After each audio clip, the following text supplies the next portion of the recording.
यहाँ पे शहजाद भाई इस बात को आप 2000% एग्री करोगे, और मेरे ख्याल से सिस्टर ज़ायरा एग्री करेंगी। असिस्टेंट्स का पता नहीं है, कुछ पुराने हैं लेकिन फिर भी इस तरह नहीं जानते।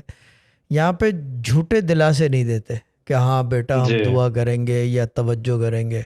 यहाँ पे हम्म। कर गुजरने का काम करते हैं कि कर दें किसी तरीके से, यही है ना। दिस इज बिल्कुल व्हाट आई ट्राई, बिल्कुल ऐसे। इजंट इट ना। यही आप जी। कोशिश करते हो ना, कि कोई बिल्कुल। फायदा हो जाए किसी को। ये नहीं कि ठीक है दुआ करेंगे, अब दुआ कितों के लिए करोगे हम्म। भाई। जी। ज़्यादा में ज़्यादा एक क्या कहते हैं मरीना खान नज़र आ गई, उसके लिए कर लोगे, और क्या करोगे।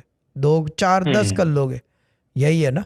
बट जी। The main thing here is कि क्या कहते हैं कैसे, what you are willing to do.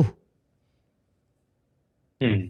ये चीज़ है ना, what you are willing to do, and you क्या कहते हैं उसे, you try your level best, I try my level best, and all sister Zaira और एडविन जितने हैं सब यही ट्राई करते हैं कि किसी तरह किसी का फ़ायदा हो जाए।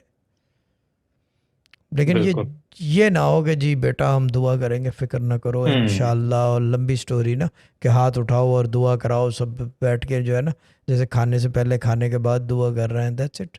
ये चीज़ें ना, ये चीज़ें होती ही नहीं है हमारे निज़ाम में, है नहीं। इट्स नॉट इन आवर जी। सिस्टम।